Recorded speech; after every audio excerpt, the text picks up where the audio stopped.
to the Buddha. Namo tassa bhagavato arahato sama sambuddhassa. Namo bhagavato arahato sama sambuddhassa. Namo tassa bhagavato arahato sama sambuddhassa. Namo tassa bhagavato arahato sama sambuddhassa. Namo Buddhaya, Namo Dhammaya, Namo Sanghaya. Good morning to all of you on the Father's Day weekend. Hopefully everyone had a wonderful weekend so far. Let us start with Venerable Lee's reading of Right View and how that will tie to the ideal father of modern day. So Venerable Lee, if you don't mind reading from the academic portion of Right View in the Noble Eightfold Path. All right. Right understanding or right view is the ability to understand the nature of things exactly as they are without delusion or distortion. If we hold wrong views, misunderstanding the nature of reality, then our thoughts, speech, actions, and plans come forth from this misunderstanding, bringing happiness and suffering. If we cultivate right view of reality, our thoughts, speech, actions, and plans come forth from this right understanding, bringing happiness and freedom from suffering. Imposing our self-centered desires, needs, expectations, or fears onto life, being satisfied and happy when things go our way, and upset if they do not, is wrong understanding. Understanding we correctly perceive the interdependent, impermanent, ever-changing nature of life, we realize lasting happiness and satisfaction do not come from anything external that bring benefit to all beings, as well as the unwholesome negative actions which bring suffering. Right understanding requires our full comprehension of the Four Noble Truths, which we explain. Through right understanding, we cultivate wisdom, an essential aspect of the path.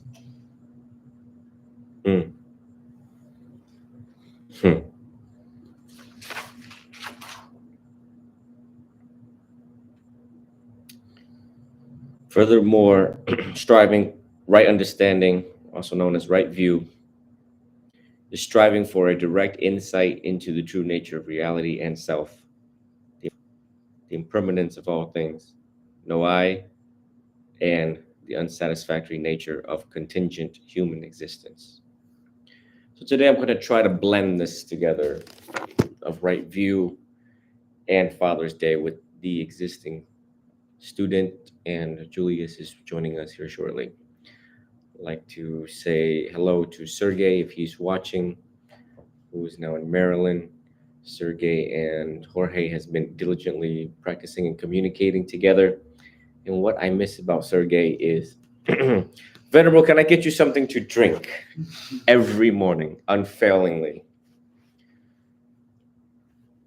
Selfless act of service, always thinking about other people. Right view, right view, right view.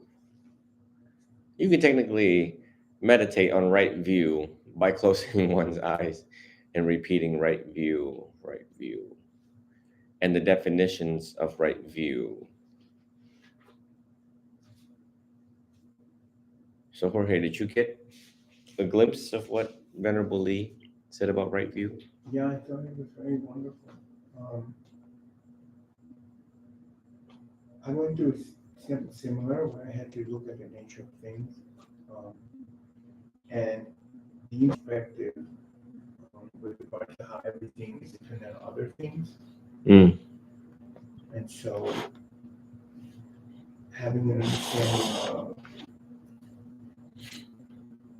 as it says, the nature of reality, the nature of what's really going on, the nature of the emotional states that I can endure, how how the impermanence even of the emotional state itself is interesting. Mhm.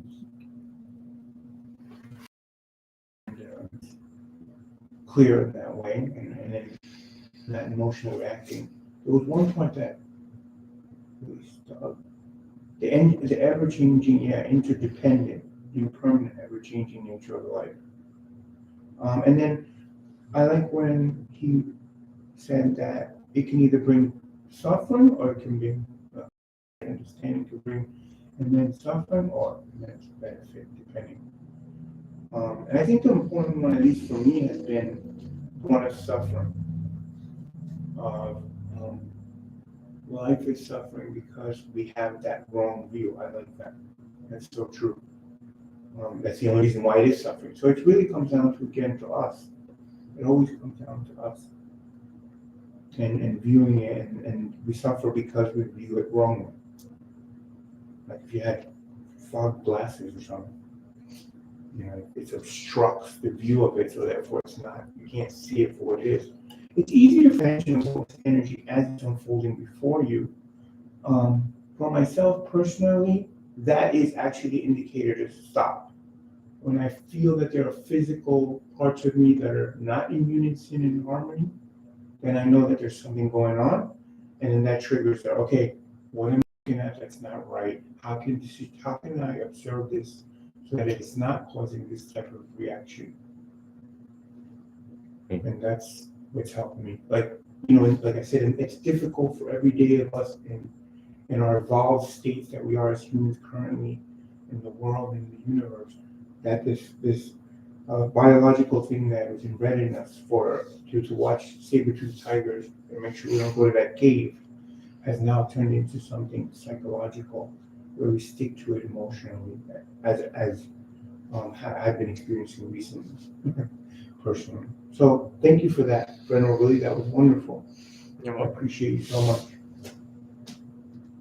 Thank you, Master. So today is Father's Day, and let's first describe the problem and then the solution to the problem. There are many good, wonderful fathers out there who are good, wonderful providers,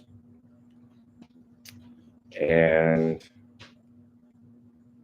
they try and do the best they can, doing their 8 and hitting the gate, 9 to 5 shift, truck drivers, nurses, police officers, lawyers, factory workers, fast food workers.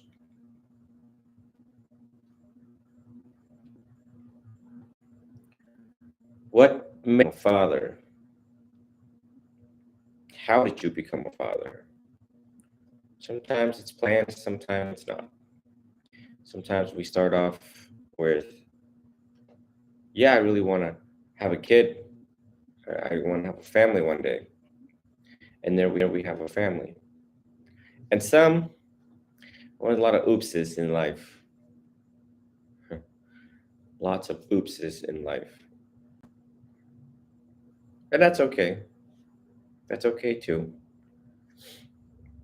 What we do thereafter, the oops, or how planned it is to have a family,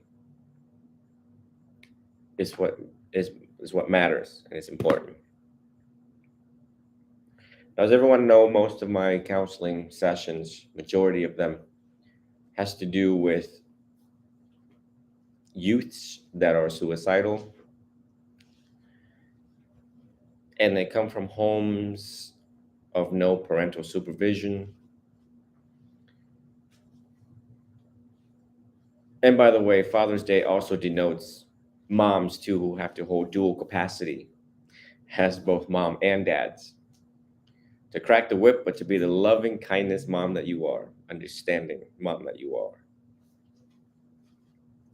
So some of these kids that I counsel lacks parental supervision, lacks parental guidance, lack leadership, lack role model figures in one's household, leads them to the path of meaningless.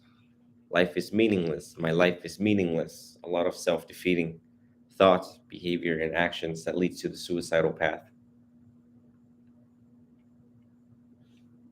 So today, even though we celebrate Father's Day, let us take into account there are many people out there who take a role of a father figure, which may also include grandparents, even grandmothers.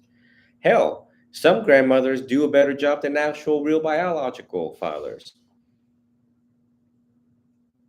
So Father's Day should include Father's Day, Mother's Day. Those types of days should all include the primary care provider or multiple providers into the lives of young people. How important it is to have right understanding and right view from a Buddhist context. And yes, I'm a Buddhist monk, but let us not color religion into the Noble Eightfold Path of right view and right understanding. So the problem, what I see in society in the hundreds and thousands of cases of counseling is one of the family members or multiple family members not having right view. They do not see suffering in themselves and do not see suffering in other people. The most important thing is to see suffering in oneself, to understand oneself. How do I suffer? Where was I at? Where am I at? And where do I want to go and how do I want to lead this family? Understanding oneself has never been more important ever before in the history of mankind.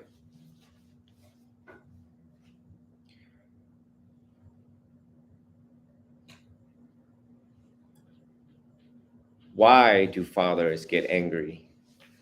Why do the care provider get angry? We can interchange that, okay? For the sake of Father's Day, I'll use fathers. Why do fathers get angry? Because they don't know themselves.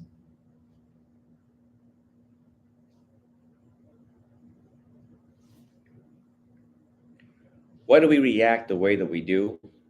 Because we don't know ourselves. We were gaslighted and manipulated, and we were moved so easily as a result of that exterior stimulus.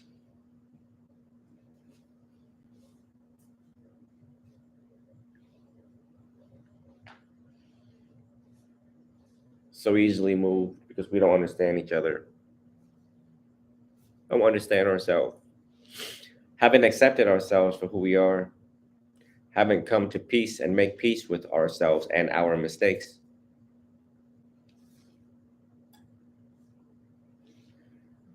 So then we have kids.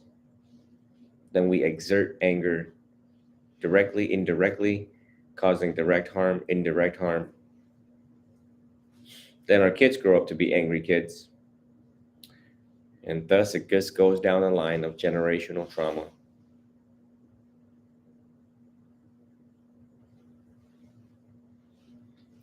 A father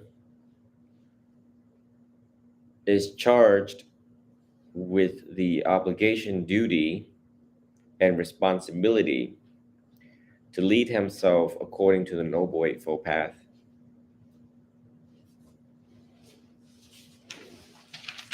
Come, Julius, join us. If you like a mat back there on the right hand side of the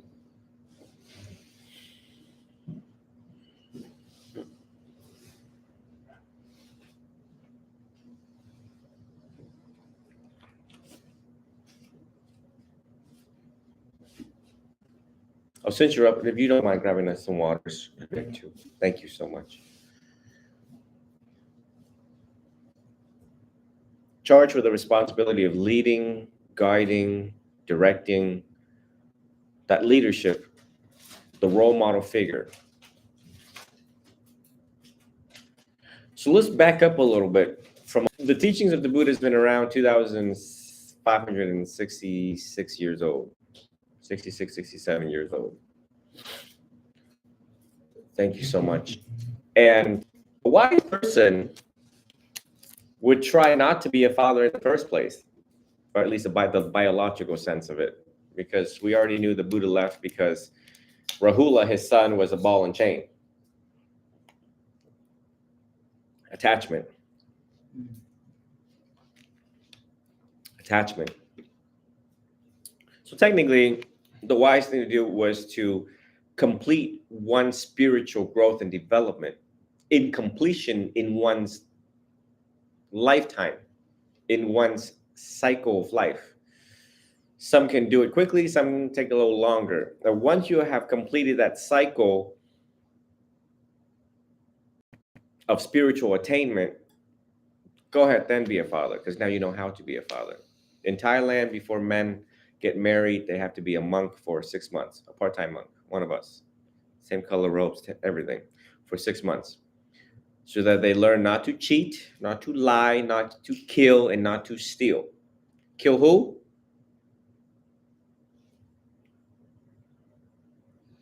Kill the person that's cheating on your wife or your wife's cheating on with. Kill that person. I once dated a gal where her father killed a guy that was having sex with his then wife. So my ex-girlfriend, before becoming a monk, don't misconstrue that part, before becoming a monk, okay? I dated this girl, so the biological father killed the guy that was having sex with the then mom. He goes to prison for, God, Lord knows how long, and then kills another guy in prison, but he was trying to save a life. The prison guard was getting attacked, so he killed that guy too. So they release him on parole. Then he comes out and violate a couple of times and go back in and come back out. It's like revolving door. So therefore, they take this monk training, right? So to learn not to kill in that aspect. So many things can happen in a relationship. I don't know. By the days when I watch these some of these shows and movies that my student bring to me, and I'm just like, wow, look how fake that is. What a fake story. What a fantasy, right? Because relationships never work out the way that these movies are just made to distract people. They're just like, oh, my charming princess, my charming prince, happily ever after. Oh no, girl. Oh no, sit your ass down.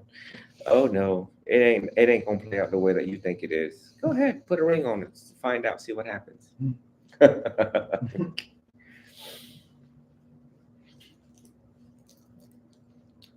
All right, so we take these trainings that, kind of like wakes us up to these.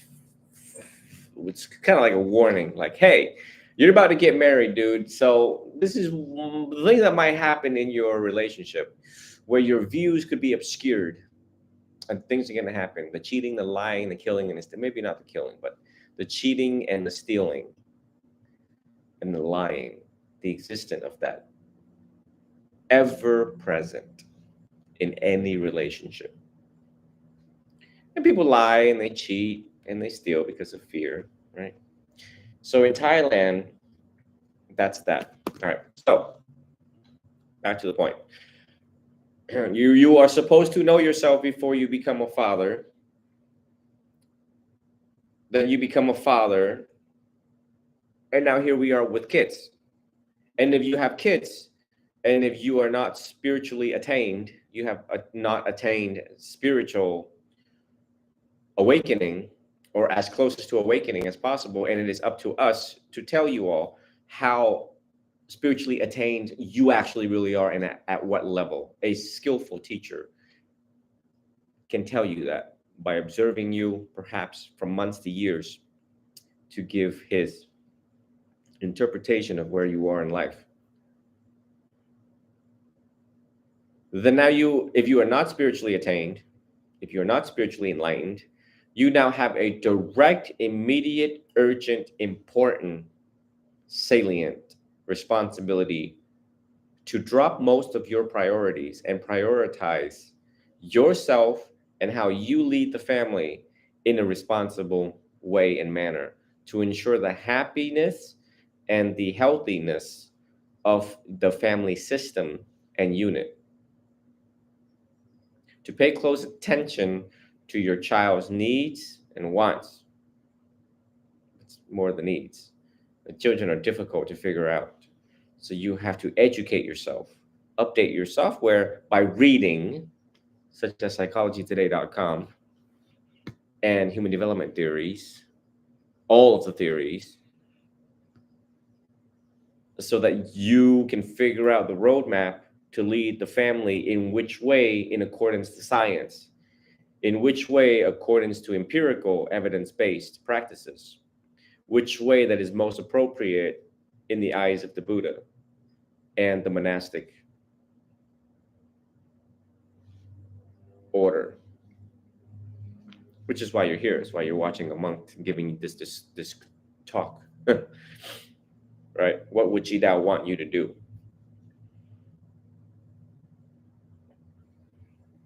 And Father's Day brings back the reminder, not just to fathers, and don't think that this does not apply to you. It only takes one mistake. Remember that? The one time, which we heard from a student a month ago. We're not going to say who, we're not going to give too much information, but the student came off of a relationship, got back into a relationship, and the one time did not use contraceptive. Made a mistake, but there's time, did not use contraceptive. Made a mistake, but there's so many cases like that out there. That's why we have Plan B. That's why we have abortion, which is now controversial out there.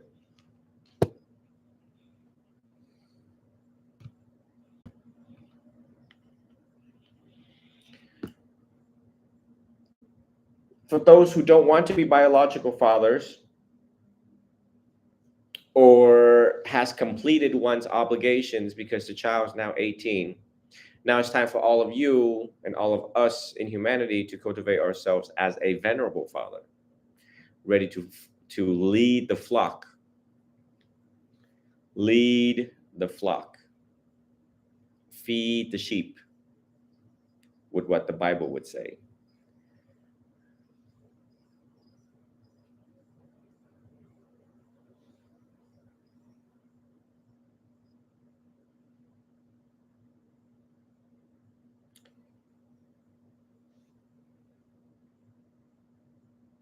Jesus asked Peter, "Do you love me?" Peter says, "Lord, you know everything. You know that I love you." And Jesus replied, "Then feed my sheep." So what is our role in Buddhism in feeding our sheep, leading the flock? To feed them the Noble Eightfold Path. This is good spiritual food for everybody.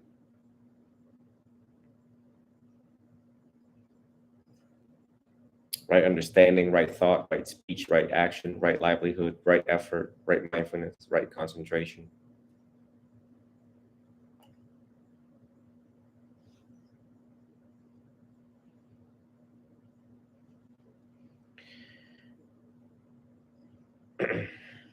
Venerable Father was the first I've seen in Ajahn Chah. I think it was a book written on the Venerable Father. And he was such an exemplary man to all of the Western bhikkhus that he led, cultivated into the modern day teachers that we have seen previously. Ajahn Pasano, Ajahn Jayasaro, Ajahn Sumedho.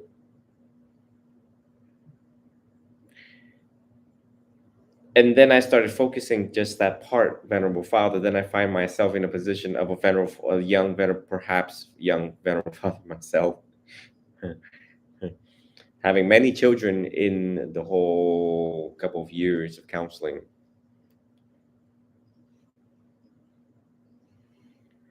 They struggle to make ends meet. I understand that mutual feeling all of you fathers have, living paycheck to paycheck.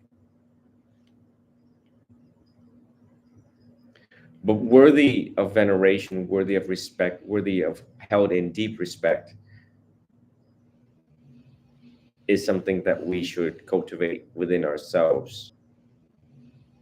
Is something that we should cultivate within ourselves, so that other people can respect us, reasons to respect us in the family system and unit, in society, in our community.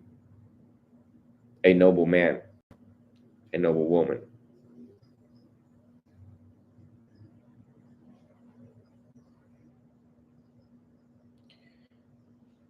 The discourse on Father's Day is meant to have that impact, that when the next Father's Day come around, next Mother's Day come around, are you worthy of a mom? Are you worthy of a father? Are you living your life under the definition of, certainly somewhere down the line, society have lost its understanding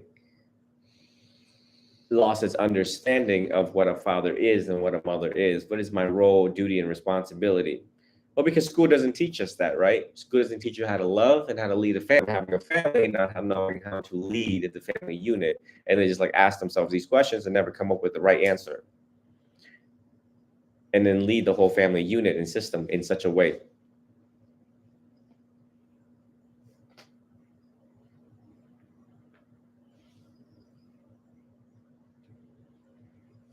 So again, it is disheartening to watch people who do not rise up to be the father that they should be.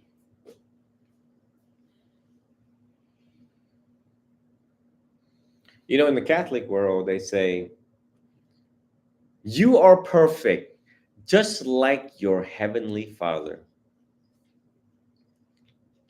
Take that in. Digest that for a second. You are perfect, just like your heavenly Father.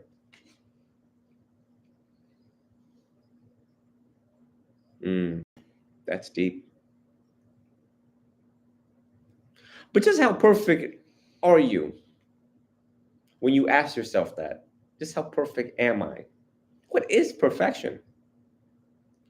Have I perfected the Noble Eightfold Path? Have I perfected the Four Noble Truths? Because Jesus would concur to the Noble Eightfold Path. If Jesus was here, he would concur, consecutive, with the Four Noble Truths and the Noble Eightfold Path. Yes, he would. Would he object? No, he wouldn't. How could he object? As this is in direct alignment of the commandments, as it is in direct alignment with the Bible. Mind you, I used to be Catholic. So Venerable Lee, when he goes to work, he listens to my podcast and he says, I caught that thing you said. Good, better, best. Never let it rest until your good is better and better is best. Which is the art of becoming perfect, trying to be perfect. Now, I don't want people to trying to be perfect. Now, I don't want people to misconstrue the word perfection here, nor the standard of perfection here. But I think you all get where I'm coming from. At some point in your life, there are room for improvements. Right? I don't want everyone to be perfect, but strive towards that. Strive to be better than you were yesterday. It's a better way to put it. Perfect. None of us. But try to be as perfect as it is ever going to get. As perfect as it is ever going to get.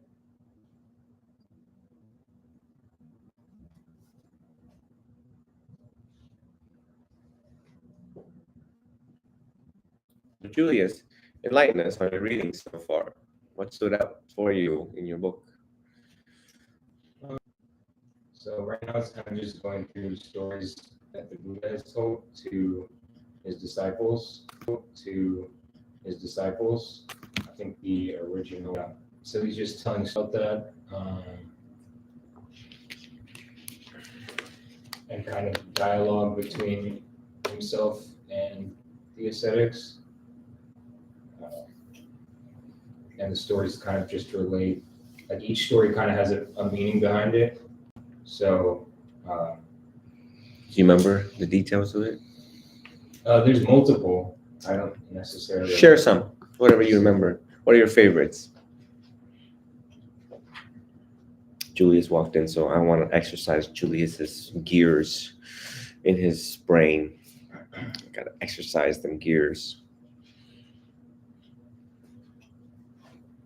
They come here and I spray their gear with WD-40 and make sure it's moving correctly.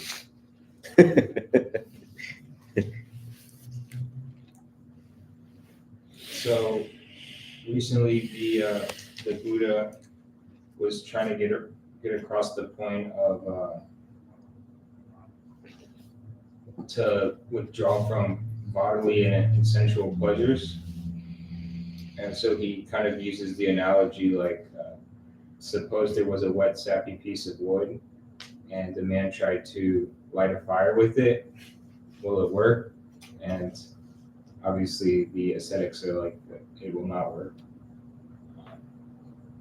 And so he's kind of just using that to create the analogy that, if you don't withdraw from your sensual pleasures, then you can't withdraw from, or you won't, like you will still suffer in life. So I guess if you don't have the correct tools, or if you're not following the Four Noble Truths, and suffering won't stop. Mm.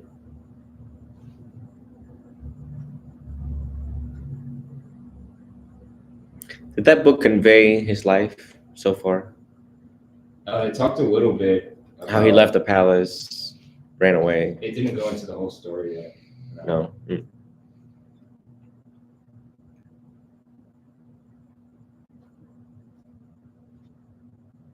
It might. I'm not that far into it yet. The anthology of the teachings of the Buddha is little glimpses of different puzzles put together. Just my glance through that book seemed a little confusing for the beginning student. So that's why these two. And did I give you a Dhammapada book? I haven't. And I haven't. Okay, and these two are on. I was gonna order one instead of taking one, but I was gonna finish this. I just bought two more for that, but it's not here. It's back at the house. There's no extra one over there. There's one, I think, is that, no. That's not it. Yeah, you know which one I'm talking about. And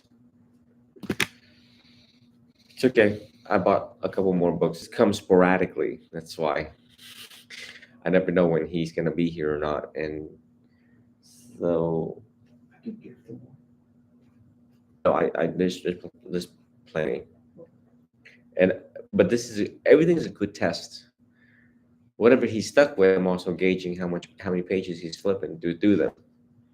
See, the problem is that when you have a book that dense in its writings, if you can push through a book like that, you can push through a book. These are nothing like that. That would be high. These would be medium, but they did that to us at Ecker College. In our BA program, they gave us master's level books, and we're like, and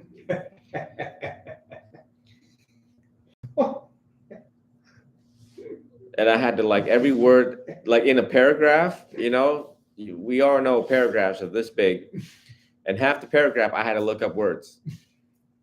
Conglomerate, like what does conglomerate mean? And then like they use all these master's research level words. And it just threw me in so many ways. I was blessed to have a MacBook, but so the speed was fast. So you can just go through, you had no choice. This was the assignment. You couldn't run anywhere. You paid $1,300 a class.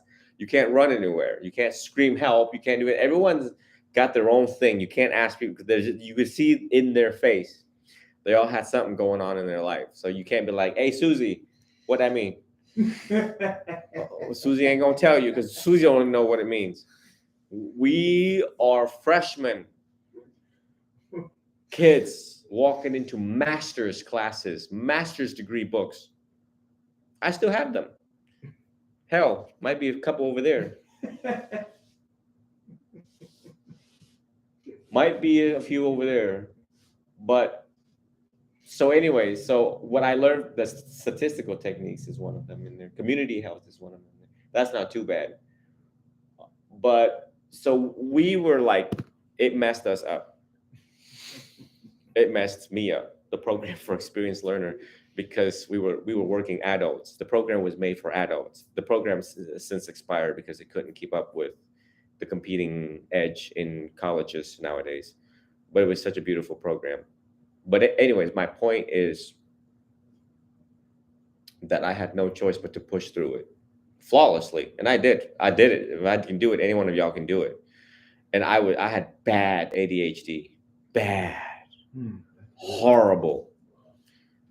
And even though I had waivers signed for me, like the ADHD waiver thing, like I need more time to process. I need a recorder to help me process and repeat. I actually never used some of the advantages that the ADHD waiver afforded us. I was just like, can you sign this? I think it was just very psychologically comforting that I'm special. So for all of you who think you're special, I was actually bona fide, documented, special. Every class there was an ADHD form signed, and I, and then I had to like correct my self-view of like, okay, yes, you're special, but you're as perfect as your heavenly Father. Okay, so we had to push through the master's vocabularies, SAT, ACT type vocabularies, and just try to make sense of research. And then there's so research based, and we had to learn just so much research, and that's the hardest thing to do in academic is talking about this whole entire thing. What is it talking about? I think there's a book up there that is supremely difficult. No, I know it's there. It's on mindfulness something. Do you see it?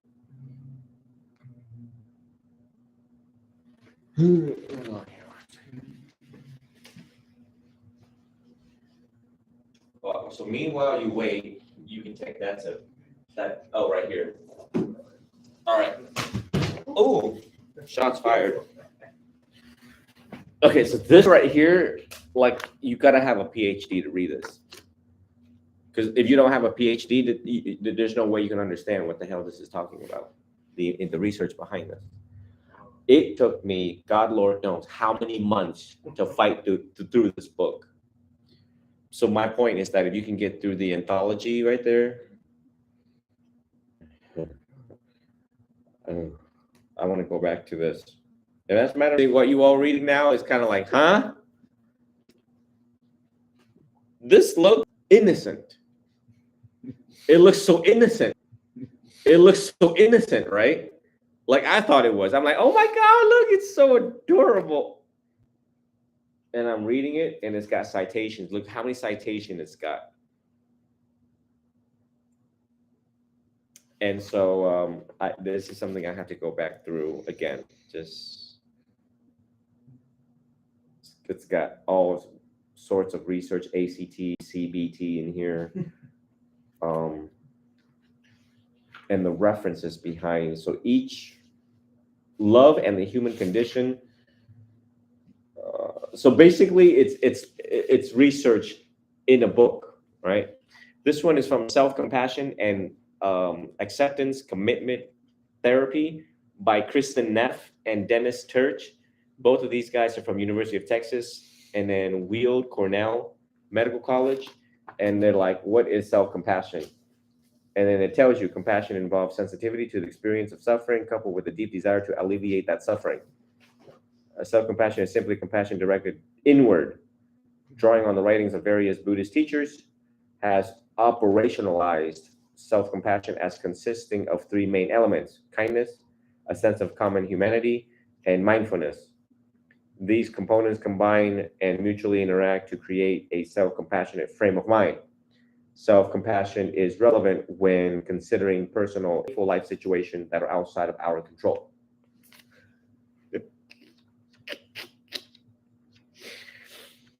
Yeah, and then there are like, and then these are the research behind it. They're like little ants trying to run away in the page. And you can actually take one of these research and expand on it And each one of these citations have like 20 pages. So in essence, it's like 1,000 pages to put that article together. So you got to use big words because one word means 10 things in one paragraph. So the reason why I'm explaining this to you so that you can understand where I'm coming from, and sometimes you stumble across a book like that. So the challenge here is to fight through it. But now I just gave you a simple book to balance it out. So you can relax your mind with a simple book. A Man's Search for Meaning by Viktor Frankl, as all of this ties in Father's Day, is that he was in fact a father. Viktor Frankl was an MD, PhD psychiatrist. And this is a required reading in college. He survived the Holocaust. He was in there for, I think, 7-8 years or something like that. And he had to make meaning of the imprisonment status. And basically, in a nutshell, they can take everything away from you except your choice to suffer. Whether you choose to suffer or not. In a confined space, people are dying. Whether you choose to suffer or not. In a confined space, people are dying. It was an amazing book. You should become a little more enlightened after finishing that book. Viktor Frankl, A Man's Search for Meaning. So now you have something to relax your mind. Don't pick this up because then you'll quit altogether and go to Puerto Rico for partying. Okay. Yeah. All right. But we will give this to Venerable Lee to add on to his high blood pressure and impending stroke on the way. So here you go, Venerable Lee. Good luck with your research and your dissertation in another year. ABD. All but dissertation. Don't get that. You might get kicked out of the school for that. Any questions so far?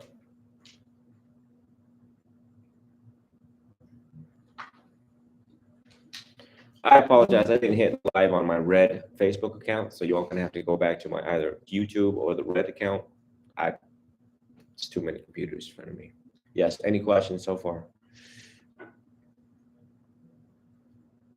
On Father's Day, on Right View, Wakeful Path.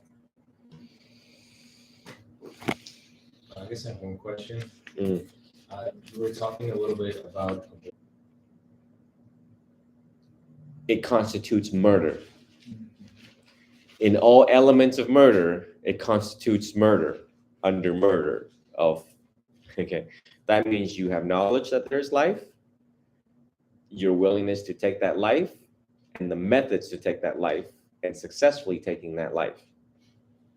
So, and I kept quiet on because it causes so much controversy. And then there's Venerable, what about rape? What about this? What about that? And y'all got to separate the message from the messenger because I'm just reading it out of the book and giving it back to all of you. It's not, there's no personal views in it at this point in answering this question. And I would answer it from a karmic standpoint is that if it was, again, rape is another sensitive thing, which is, and when I said this before on TikTok, everybody, they blocked me, they unfriended me in the hundreds and thousands. Like, talk about 1.3 million followers. You see thousands drop in followers quickly when I answered it. What you did to people in your previous lives, it might come back to you in this life. So if you kill somebody in your previous life, or if you've done any atrocious act to somebody in your previous, and God Lord knows what you did in your previous life. The only way we can measure our suffering is what is happening to us, what did happen, what is happening, and what is about to happen. As measurement, some form of measurement, some form of clue and cue of suffering. Okay. How do we cushion that fall?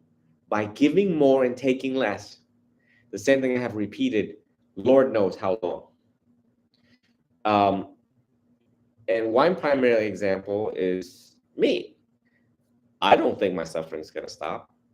I think more things are bound to happen according to my previous karmic effects.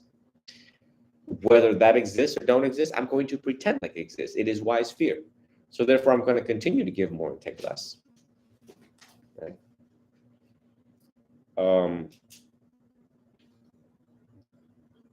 During the dance of any relationships, there will be direct and indirect harm. So you're cultivating mine there, me, mine, I, and the intention that is accompanying that, you're already creating negative karma. Do not play with love. Do not play with. Be careful when you're with another human being, because you can generate easily. Be careful when you're with another, because you can generate easily the negative karmic effects within the dance of that relationship. It doesn't have to be romantic either. You know what I mean? In the course of borrowing money, in the course of transactions, in the course of sex, in the course of, well, I would never do that to you. Why are you doing that to me? Just back and forth, back and forth. There's so many karmic formulas and ingredients that's being exchanged, and you will share that, especially if you haven't perfected the Noble Eightfold Path. Right view, right speech, right action, right thoughts. If your thoughts are tripping in the moment of arguing, you're most likely creating negative karma. And so I just had a student not too long ago that said, yeah, last month I had 3 car accidents. They were not my fault. Yeah, well, guess what? Karma's got it out for you. What? Karma here has sustained injuries over the past month, all sorts of ways. As like, Venerable Lee, your karma is after you right about now. And it will do that. Karma will find its own time to strike.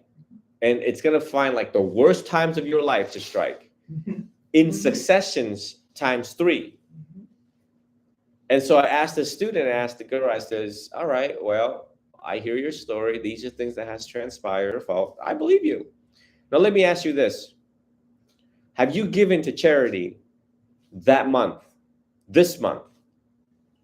No. Well, what kind of case does she have for herself? Right? You don't have a case for yourself. You don't give karma a reason to stop or to lessen the lightning bolt. Right?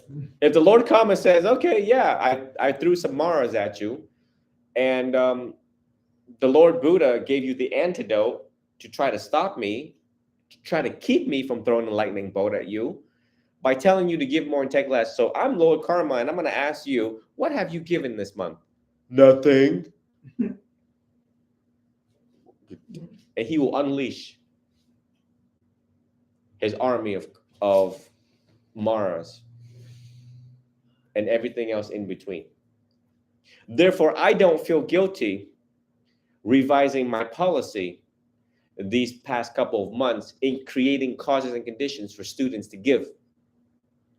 Why do I allow you to pay for our food, right? It's a form of giving. But do you not feel happier when you go home? Into the shady lives of students that they live. I know. He may not know. He's still novice status. I know. I sit with 5 minutes with any student without speaking a word to them. I just sit there and I watch them, and I know. I know how deep they've gotten to the deep end. I know what's happening, who they're talking to. I know. So that in my mind, always wonder, how much of this student given this month? Because the anxiety and the worry lies in the eyes when they sit there. Those who have given more and taken less and have actually practiced what the Buddha said wouldn't have anxiety. They in peace. In peace, they know. They sit there in silence, and they realize that what will be, will be. And if, matter of fact, if this chair broke right now and I fell backwards, hit my what is this, cerebral cortex, and I could die, blunt force trauma, I'm groovy because I gave everything I had this month in what I could after bills are paid, of course. Then the student is secure in the knowledge that he or she may take favorable rebirth. They have added to the favorable rebirth reasoning, justification, right? So therefore, that's why it's important, but no one seemed to get that. I declared Bree saint on my birthday. I mean, I did it one day before, but it wasn't official. And I decided, let me just make this even more special occasion to make Bree, which I published her picture on, because she gives indiscriminately. And so there's so many elements and measurements in there for me to declare someone the first saint in this school. It's not you give you can give $1 million overnight, you're not going to be saint. Okay. Hasn't even totaled up what people think it is. I would say it's less than $500. The amount is not the important part. The important part was the intention. Behind it. And then after I, just way before months ago like 6 months ago when I announced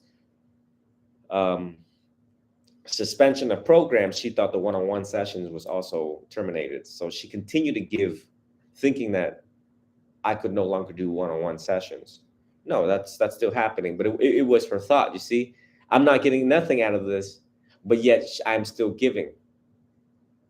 And because of that beautiful heart, I wonder, I don't even know her family background that much.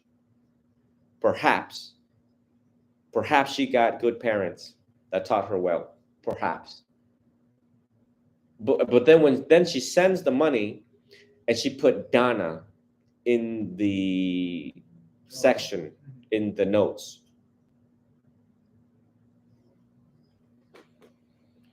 Now, her academic studies may borderline satisfactory level under my school.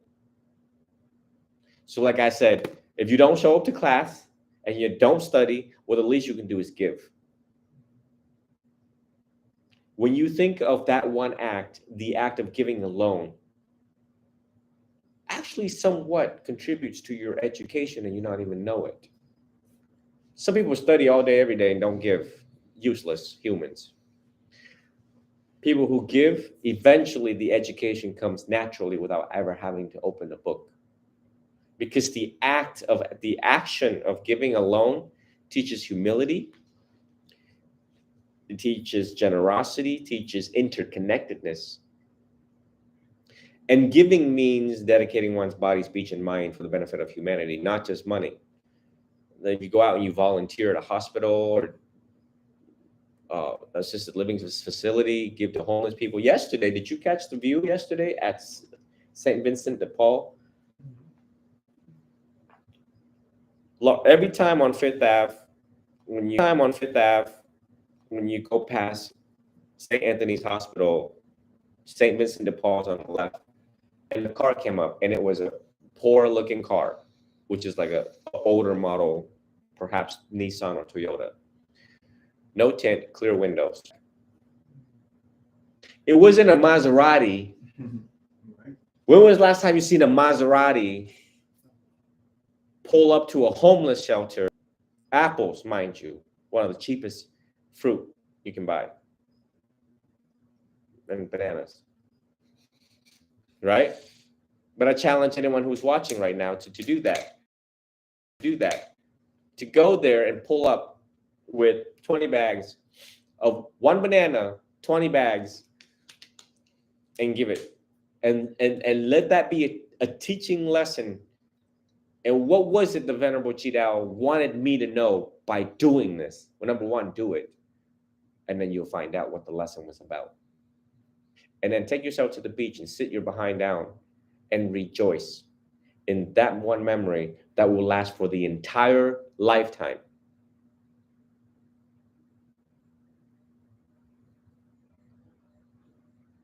So therefore, that is my justification of making Bree saint.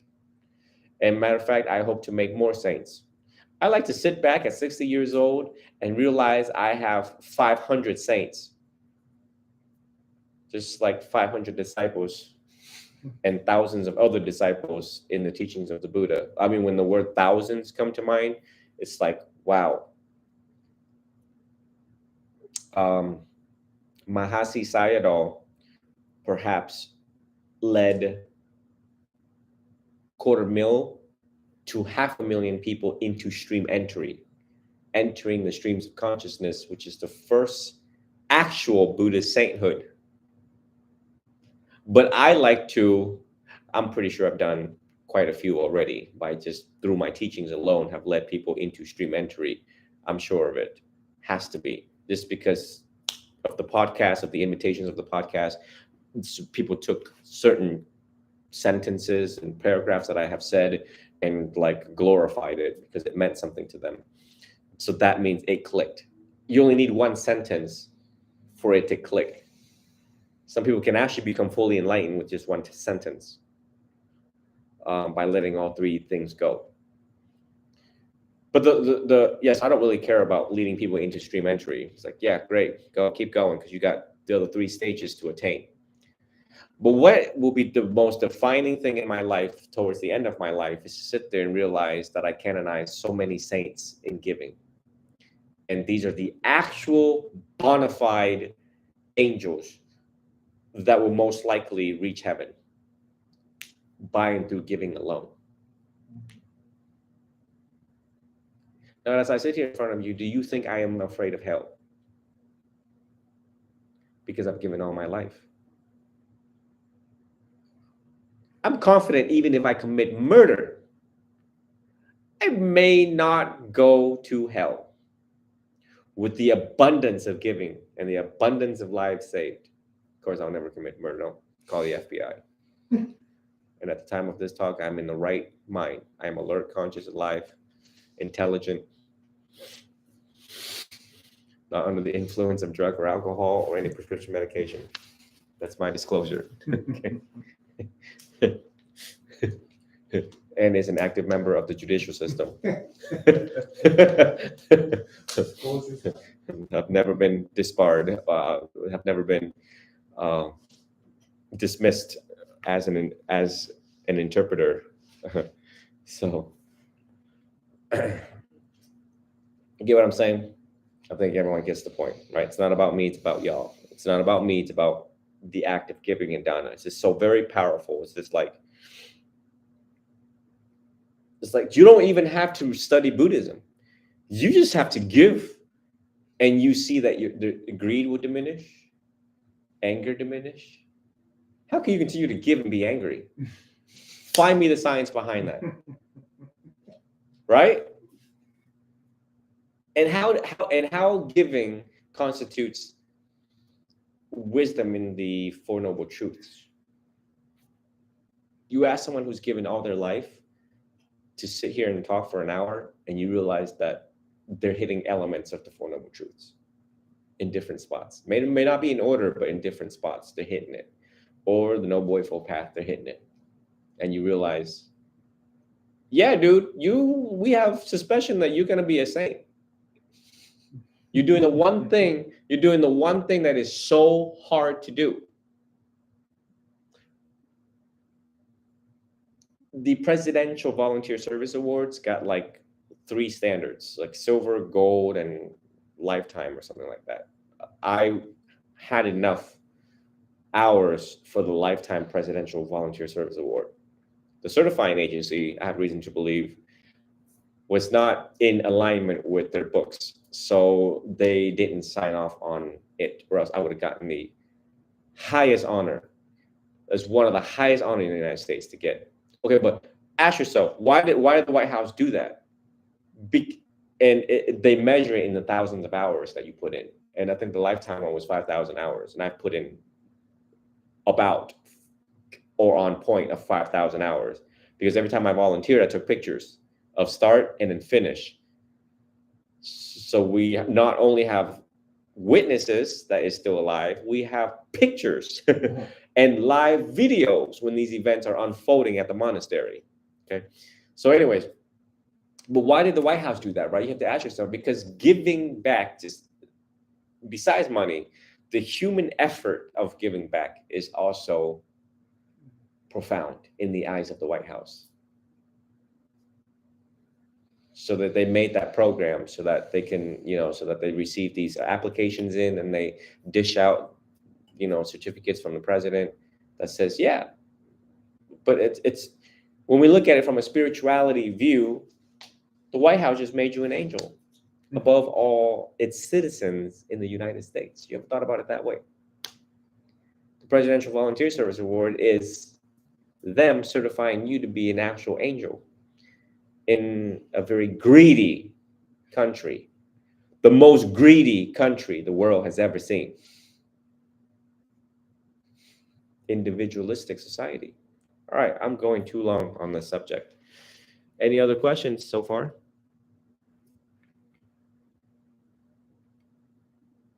Okay, so in conclusion, today we talked about right view and how right view affects understanding of one's suffering and the contribution of suffering for other people.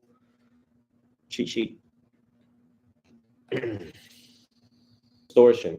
We have so many stories we make up here. It's not even funny. The stories we have about ourselves and the story about our families. See things as they are. It is what it is, and it can't be what it ain't. Your father, your mother, your grandparents, noble truth. That led to the anger that is present in the home. That led to the abuse that took place in the home to this individual and or multiple individuals. It led to the addiction of drug and alcohol. It led to the it is our job, without delusion or distortion, if we hold wrong views, misunderstanding the nature of reality, that our thought, speech, and action and plans come forth from this misunderstanding, bringing unhappiness and suffering.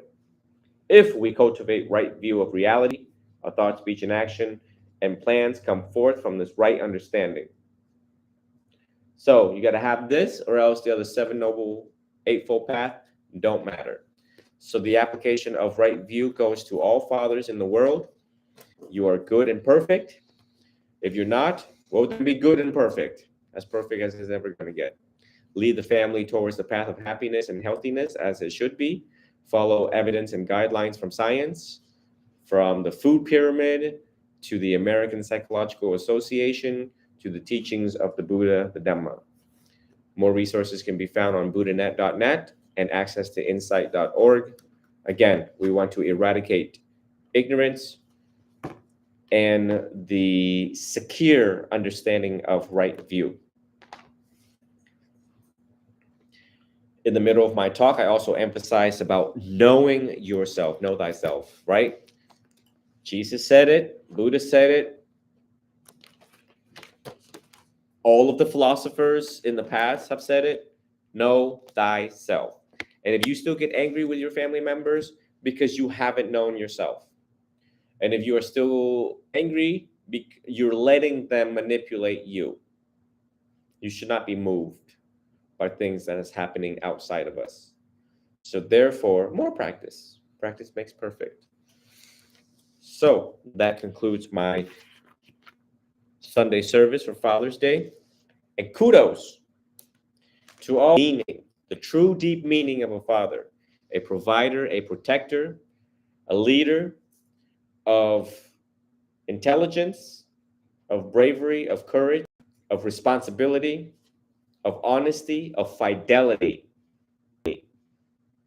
of ethics and morality. That is a good father. One must know who is a good father and who is not a good father. A father knows where he is wrong. He apologizes. A father leads by example. A father spends enough sufficient time with his child to ensure their happiness and growth and development. A father will apologize if he is wrong and will make amends when he is right. He will love his wife. He will buy nice things for his wife, as the Buddha have described on how to treat your wife. He will need to patch up the roof of the house when it is leaking. That means patch up the roof of his own house, which is his mind. not to let Mara into the seeps of the little holes of the roofs of the mind. That may lead him to cheat, lie, kill, or steal. In Sila, or steal. In Sila. So, reflect on this teaching for all of the fathers out there and those who wants to be fathers in the forthcoming days. Lead yourself and lead your kids into meditation. Lead yourself and your family into the teachings of the Buddha.